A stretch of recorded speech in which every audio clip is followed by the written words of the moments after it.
اعوذ باللہ من الشیطان الرجیم، بسم اللہ الرحمن الرحیم۔ السلام علیکم۔ فیاض نف سندھو آپ کی خدمت میں حاضر ہے۔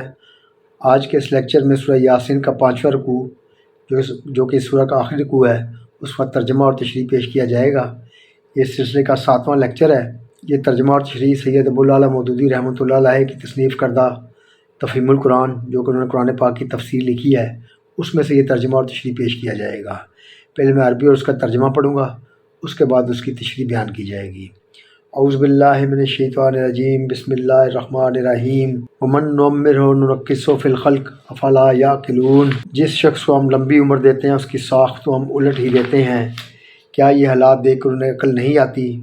وما علمناہ الشعر وما ینبغی لہ ان ہو الا ذکر وقرآن مبین لینذر من کان حیا ویحق القول علی الکافرین۔ ہم نے اس نبی شعر نہیں سکھایا ہے، نہ شاعری اس کو زیب دیتی ہے، یہ تو ایک نصیحت ہے اور صاف پڑھے جانے والی کتاب، تاکہ وہ ہر اس شخص کو خبردار کر دے جو زندہ ہو اور انکار کرنے والوں پر حجت قائم ہو جائے۔ اولم یروا انا خلقناہم مما عملت ایدینا انعاما فہم لہا مالکون۔ کیا یہ لوگ دیکھتے نہیں ہیں کہ ہم نے اپنے ہاتھوں کی بنائی ہوئی چیزوں میں سے ان کے لیے مویشی پیدا کیے اور اب یہ ان کے مالک ہیں۔ وَذَلَّلْنَاهَا لَهُمْ فَمِنْهَا رَكُوبُهُمْ وَمِنْهَا يَأْكُلُونَ۔ ہم نے انہیں اس طرح ان کے بس میں کر دیا ہے کہ ان میں سے کسی پر یہ سوار ہوتے ہیں اور کسی کا یہ گوشت کھاتے ہیں۔ وَلَهُمْ فِيهَا مَنَافِعُ وَمَشَارِبُ أَفَلَا يَشْكُرُونَ۔ اور ان کے اندر ان کے لیے طرح طرح کے فوائد اور مشروبات ہیں، کیا یہ شکر گزار نہیں ہوتے؟ وَاتَّخَذُوا مِن دُونِ اللَّهِ آلِهَةً لَعَلَّهُمْ يُنصَرُونَ۔ یہ سب کچھ ہوتے ہوئے انہوں نے خدا کے سوا دوسرے خدا بنا لیے ہیں اور وہ یہ امید رکھتے ہیں کہ ان کی مدد کی جائے گی۔ لا یستطیعون نصرهم وهم لهم جند محضرون۔ وہ ان کی کوئی مدد نہیں کر سکتے، بلکہ یہ لوگ الٹے ان کے لیے حاضر باش لشکر بنے ہوئے ہیں۔ فلا یحزنک قولهم انا نعلم ما یسرون وما یعلنون۔ اچھا، جو یہ باتیں بنا رہے ہیں وہ تمہیں رنجیدہ نہ کریں، ان کی چھپی اور کھلی سب باتوں کو ہم جانتے ہیں۔ اولم یر الانسان انا خلقناہ من نطفۃ فاذا هو خصیم مبین۔ کیا انسان دیکھتا نہیں ہے کہ ہم نے اسے نطفہ سے پیدا کیا اور پھر وہ صریح جھگڑالو بن کر کھڑا ہو گیا۔ ضرب لنا مثلا ونسی خلقہ قال من یحیی العظام وہی رمیم۔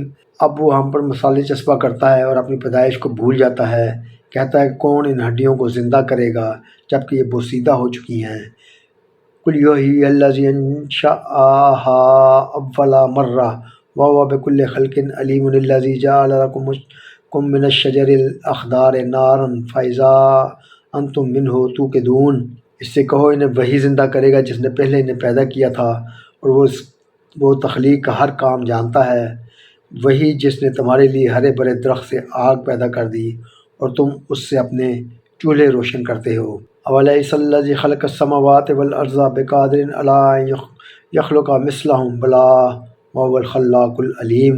کیا وہ جس نے آسمانوں اور زمین کو پیدا کیا اس پر قادر نہیں ہے کہ ان جیسوں کو پیدا کر سکے؟ کیوں نہیں، جب کہ ماہر خلاق ہے۔ انما امرہ اذا اراد شیئا ان یقول لہ کن فیکون۔ وہ جب کسی چیز کا ارادہ کرتا ہے تو اس کا کام بس یہ ہے کہ اسے حکم دے کہ ہو جا، اور وہ ہو جاتی ہے۔ فسبحان الذی بیدہ ملکوت کل شیء والیہ ترجعون۔ پاک ہے وہ جس کے ہاتھ میں ہر چیز کا مکمل اقتدار ہے اور اسی کی طرف تم پلٹائے جانے والے ہو۔ صدق اللہ العظیم۔ اب اس کی تشریح پیش کی جائے گی۔ جس کو ہم لمبی عمر دیتے ہیں اس کی ساخت کو ہم الٹ ہی دیتے ہیں، کیا یہ حالات دیکھ کر انہیں عقل نہیں آتی؟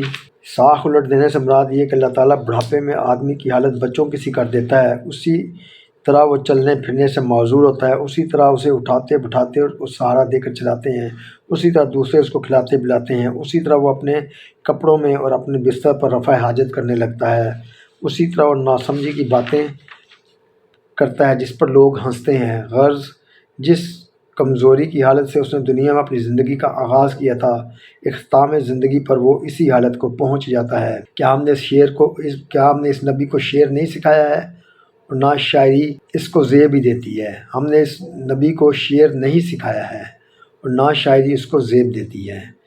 یہ اس بات کا جواب ہے کہ کفار توحید و آخرت اور زندگی بعد موت اور جنت و دوزخ کے متعلق نبی صلی اللہ علیہ وسلم کی باتوں کو محض شاعری قرار دے کر اپنے نزدیک بے وزن ٹھہرانے کی کوشش کرتے تھے۔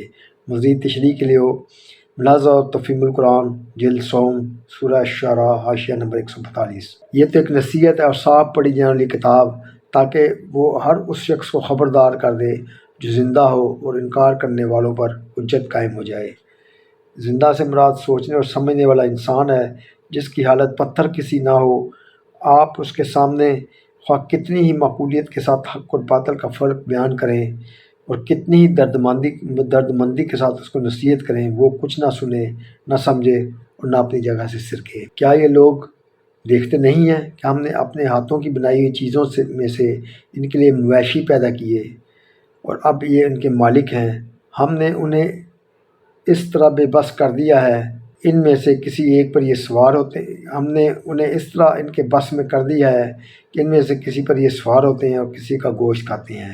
ہاتھوں کا لفظ اللہ تعالیٰ کے لیے بطور استعارہ استعمال ہوا ہے۔ اس کے معنی یہ نہیں ہے کہ معاذ اللہ وہ ذات پاک جسم رکھتی ہے اور انسانوں کی طرح ہاتھوں سے کام کرتی ہے، بلکہ اس سے یہ احساس دلانا مقصود ہے کہ ان چیزوں کو اللہ تعالیٰ نے خود بنایا ہے، ان کی تخلیق میں کسی دوسرے کا ذرا برابر دخل نہیں ہے۔ کہ یہ لوگ دیکھتے نہیں کہ ہم نے اپنے ہاتھوں کی بنائی چیزوں میں سے ان کے لیے مویشی پیدا کیے، اب یہ ان کے مالک ہیں۔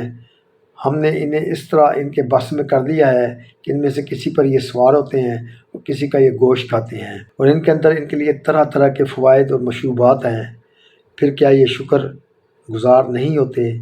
نعمت کو منعم کے سوا کسی اور کا عطیہ سمجھنا اور اس پر کسی اور کا احسان مند ہونا اور منعم کے سوا کسی اور سے نعمت پانے کی امید رکھنا یا نعمت طلب کرنا، یہ سب کفران نعمت ہے۔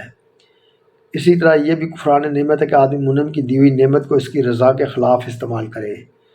لہٰذا ایک مشرک اور کافر اور منافق اور فاسق انسان محض زبان سے شکر کے الفاظ ادا کر کے خدا کا شاکر بندہ قرار نہیں پا سکتا۔ کفار مکہ اس بات سے کہ منکر نہ تھے کہ ان جانوروں کو خدا نے پیدا کیا ہے۔ ان میں سے کوئی بھی یہ نہیں کہتا تھا کہ ان کے پیدا کرنے میں دوسرے معبودوں کا کوئی دخل ہے، مگر یہ سب کچھ ماننے کے باوجود جب وہ خدا کی دی ہوئی نعمتوں پر اپنے معبودوں کے شکریہ بجا لاتے اور ان کے آگے نظریں اور نیاز پیش کرتے اور ان سے مزید نعمتوں کی دعائیں مانگتے اور ان کے لیے قربانیاں کرتے تھے، تو خدا کے لیے ان کا زبانی شکر بالکل بے معنی ہو جاتا تھا۔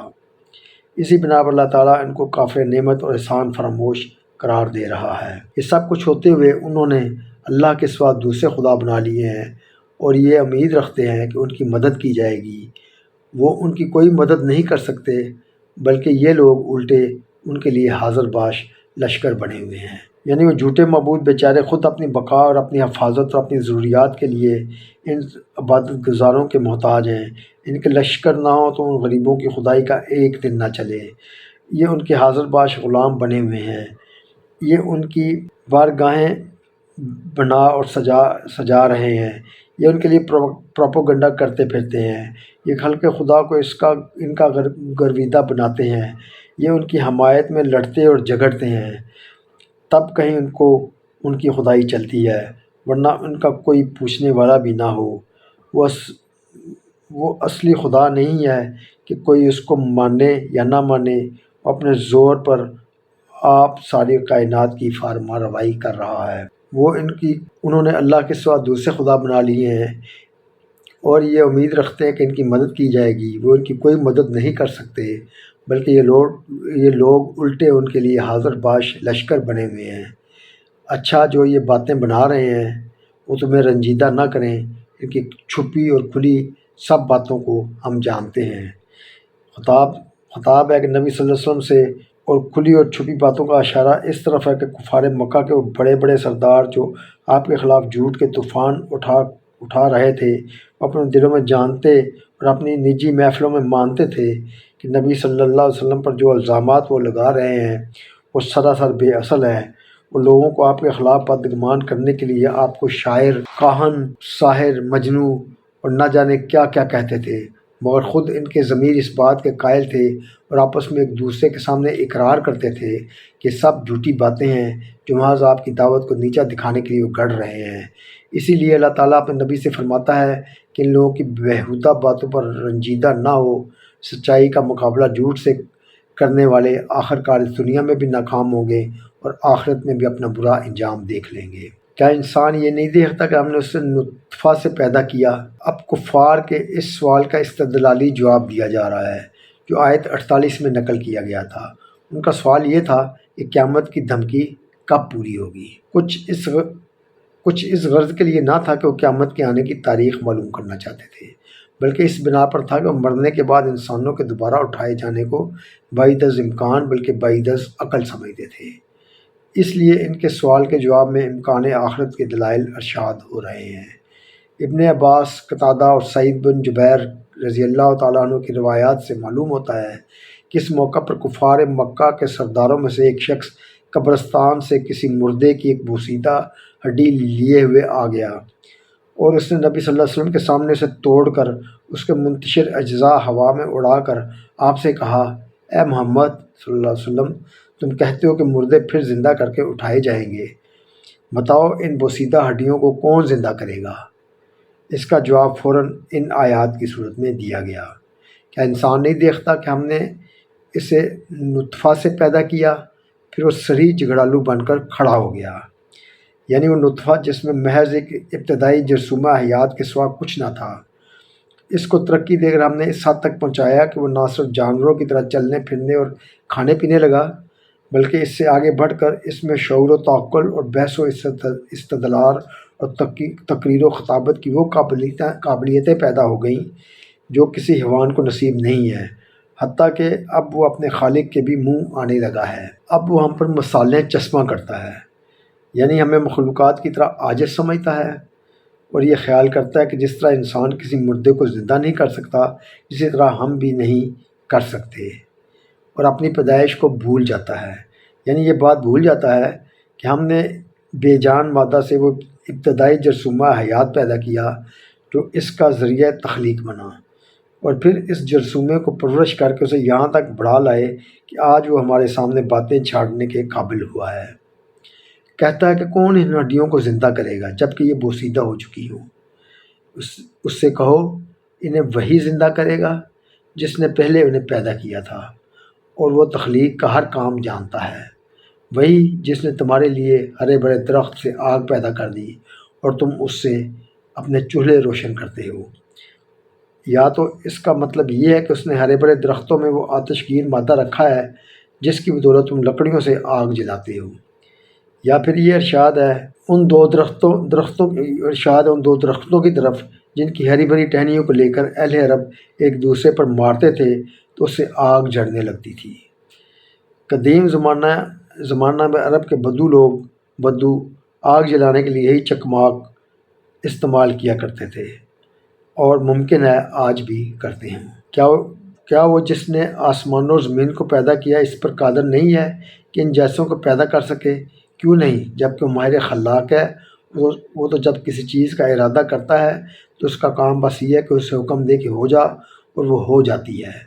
پاک ہے وہ جس کے ہاتھ میں ہر چیز کا مکمل اقتدار ہے، اور اسی کی طرف تم پلٹائے جانے والے ہو۔ صدق اللہ العظیم۔ والسلام۔